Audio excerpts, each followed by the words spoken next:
How and why did you decide to write an anti-Islamic book? How was your life in regards to faith? What did you believe in? What was your heaviest and most regretful expression that you used for Islam? What was the reaction of the people around you when you became Muslim? I thought to myself, Islam is a lie. Islam is a danger. I got over 2,000 death threats. And in the end, I decided to write an anti-Islam book. God, give me a sign so that I 100% sure know this is the way. I couldn't sleep for it for 2 days. I couldn't accept it. It was so strange. Assalamu alaikum, Brother Joram van Klaveren. Thank you for accepting our invitation, and we are happy to have you with us. I want to first ask you, who is Joram? Walaikum salam, Ahmed. Thank you very much for the invitation. It's a great honor for me to be here. Joram van Klaveren was born on January 23 in 1979 in Amsterdam, in a pretty regular family: father, mother, brother, another brother, younger, a sister, a cat. In Amsterdam, I was born and raised there. We're a practicing Protestant family. After I finished high school, I studied comparative religion. I was a teacher for a few years. There happened a lot of things in the Netherlands, especially in my life. Also, when I look at the bigger picture when it came to Islam, I became politically active for the Freedom Party. I became a member of parliament. And in the end, I decided to write an anti-Islam book, which started as an anti-Islam book, changed into this search for God, and it ended up me becoming a Muslim.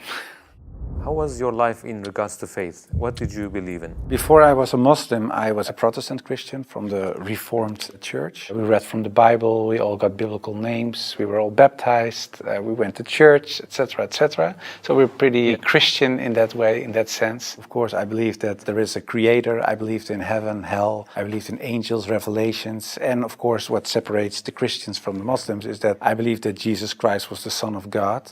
In a more philosophical way, I believed he was God himself, of course. I believed in the resurrection and crucifixion of Christ, of course. And I believed in the atonement.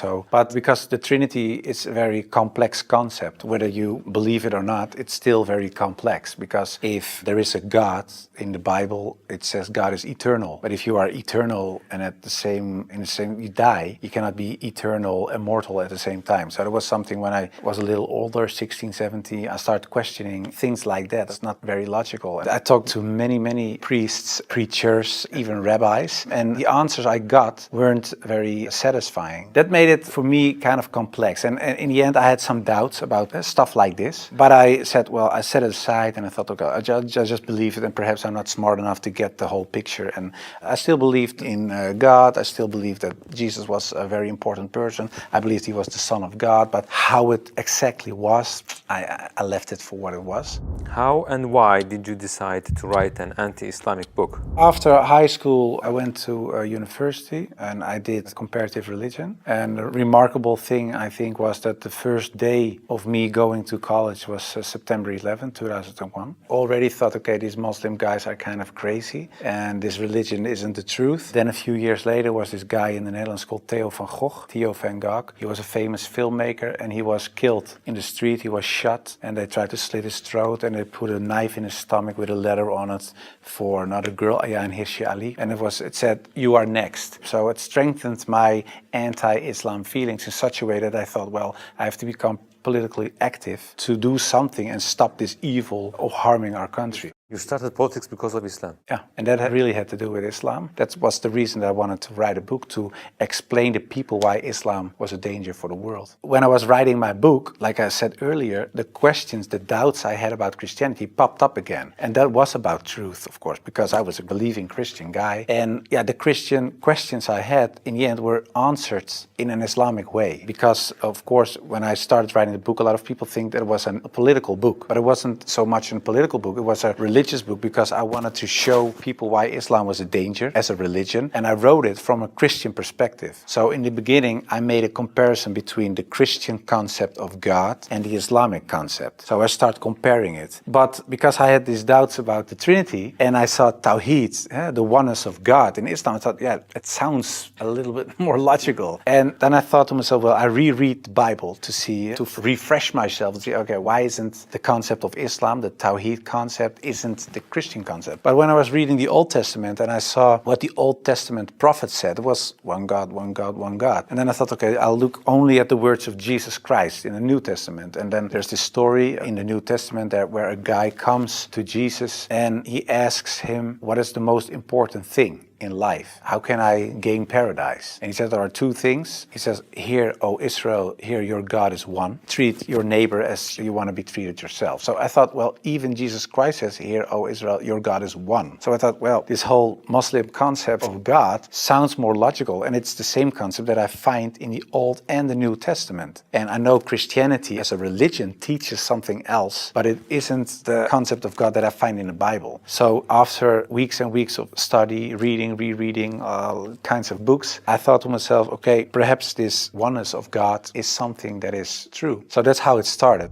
What resources did you use while doing your research? Because I was kind of shocked, I started writing to several authorities on these religious matters. And one of the guys that I wrote to was Sheikh Abdul Hakim Murad, and he's a professor from Cambridge University. But in a way, it was kind of strange, of course, because I was a politician back then still. I was writing an anti-Islam book with an anti-Islam purpose. And I'm asking this Muslim professor from another country, can you help me?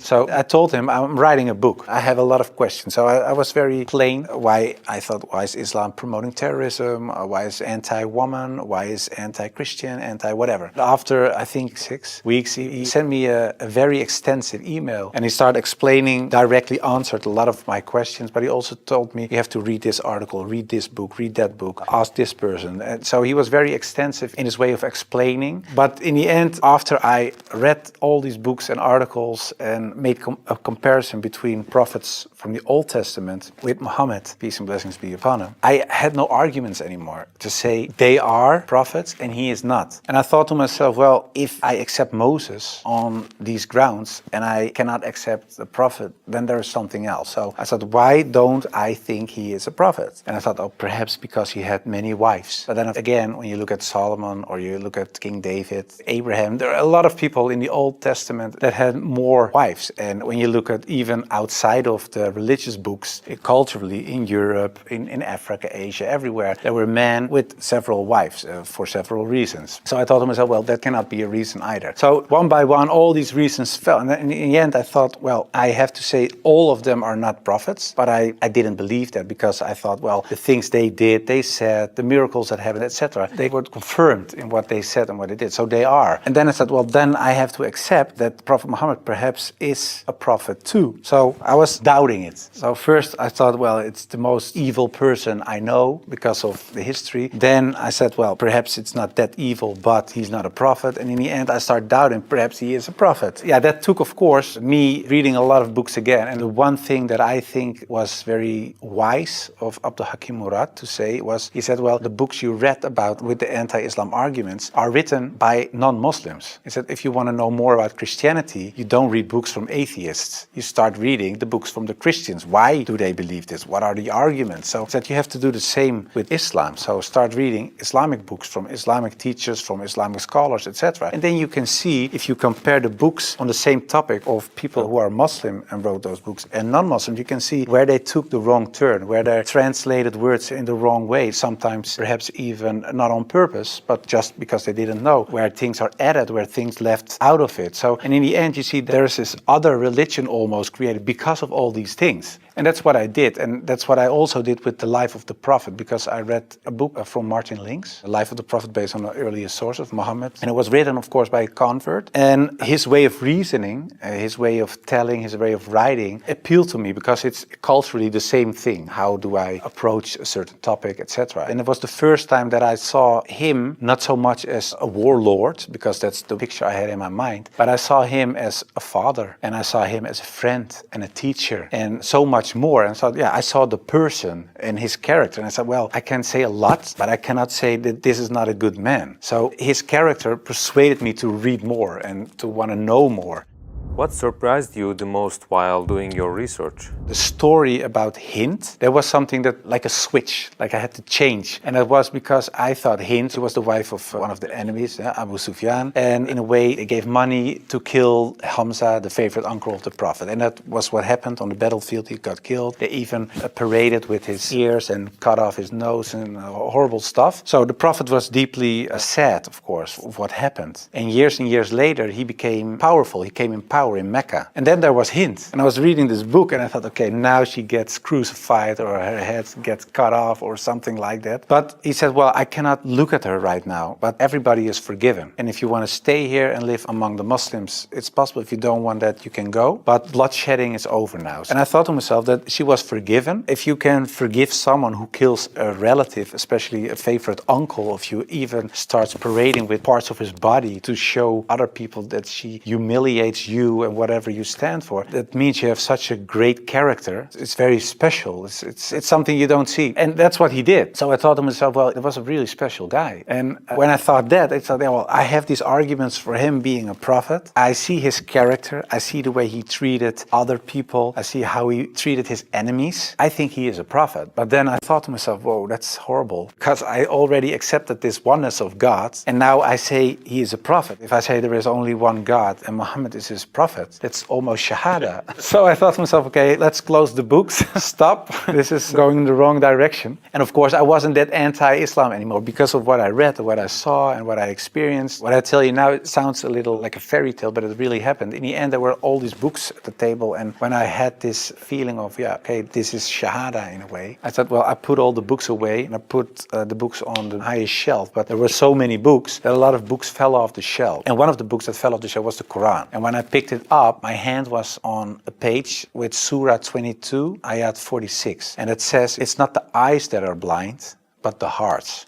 And I thought to myself, that really is my problem, because it wasn't the eyes. I really could see what I written down myself. Nobody forced me to write this book. Nobody said you have to write this or that. I started writing myself and I could see it with my own eyes, but I still couldn't accept the fact that I said he is a prophet, there is this one God. I just couldn't. So it wasn't my eyes that were blind, but it was really my heart. I couldn't accept it. I think my nafs or whatever, my ego, I couldn't accept it. And I said, well, God, I don't care if it's the God from the Bible or the Quran, give me a sign or something so that I 100% sure know this is the way. And I went to bed, but when I woke up, I felt very secure in myself. I really felt very secure. I've never been more secure about anything else. The whole anxiety or the whole doubting issue, it disappeared like snow for the sun. And I thought to myself, well, I think I'm a Muslim. Well, and then of course I had to tell other people. What was the reaction of the people around you when you became Muslim?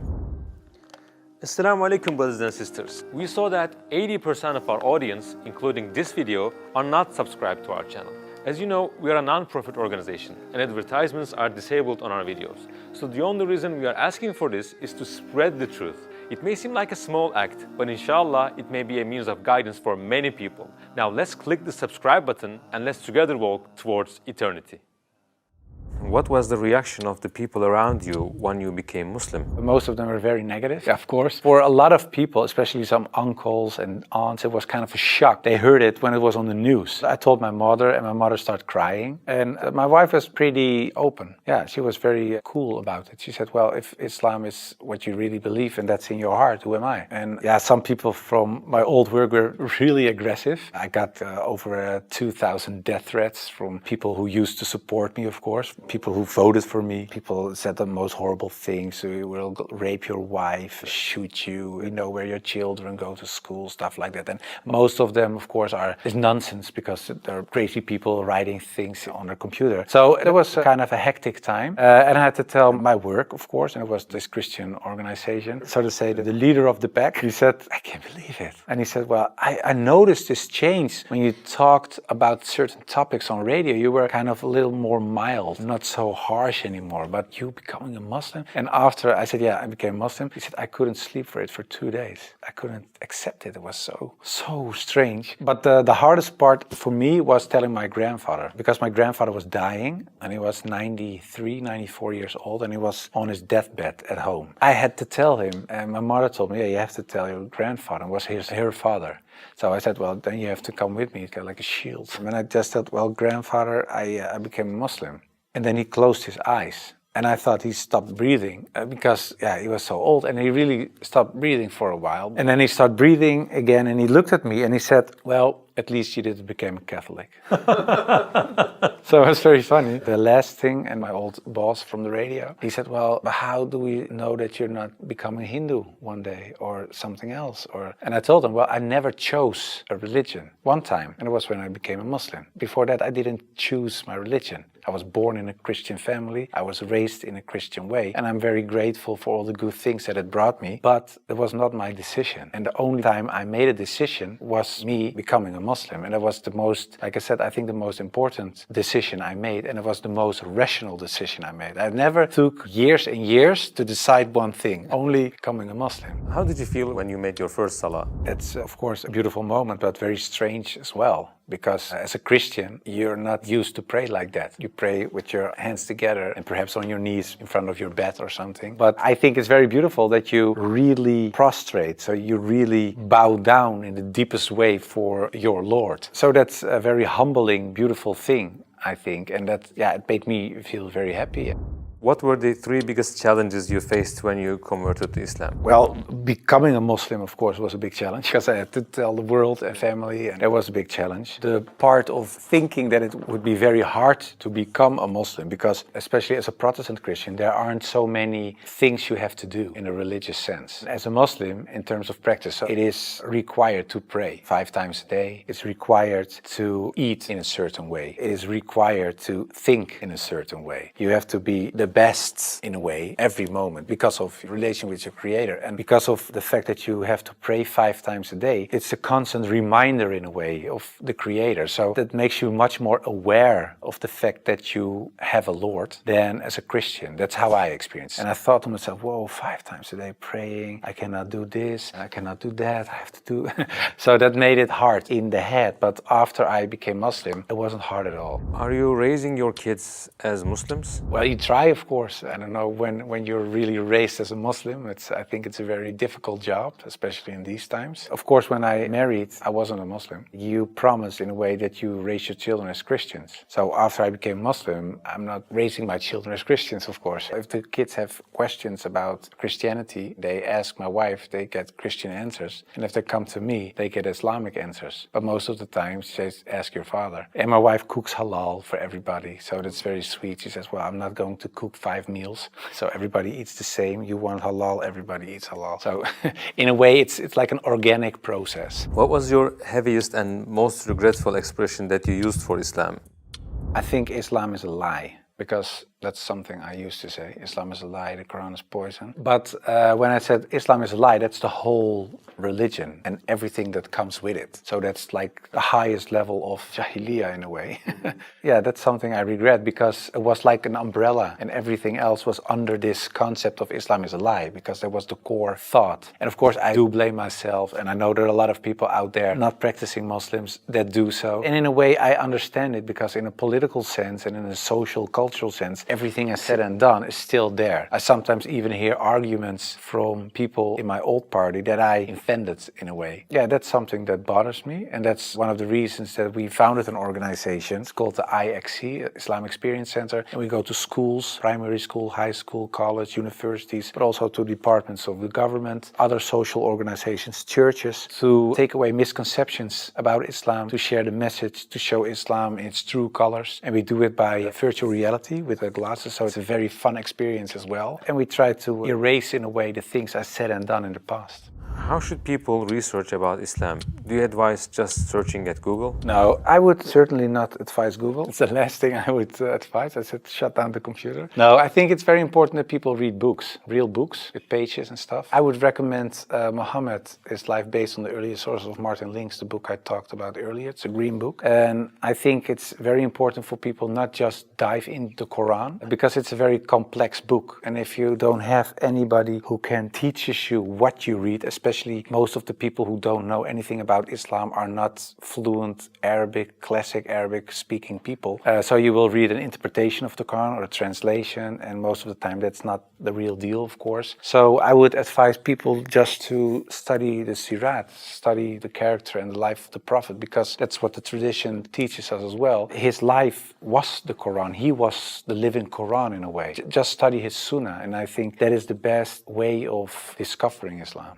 What would you like to say as your final comments? I became much more happy after I became Muslim. So I would like to invite everybody to become Muslim, just because it brings peace to your soul and peace to your heart. It is the truth. It resonates with heart and soul. At least look at it from an Islamic perspective. Try to read and study the life of the Prophet. Try to understand what the Muslims believe. Not so much the behavior of Muslims, because there are a lot of Muslims that don't live like Muslims, including myself. I don't always live like a Muslim. I should, we all do, but you should look at the example of all examples, and it was the Prophet. And if you study his life, perhaps you find guidance that leads you to the truth.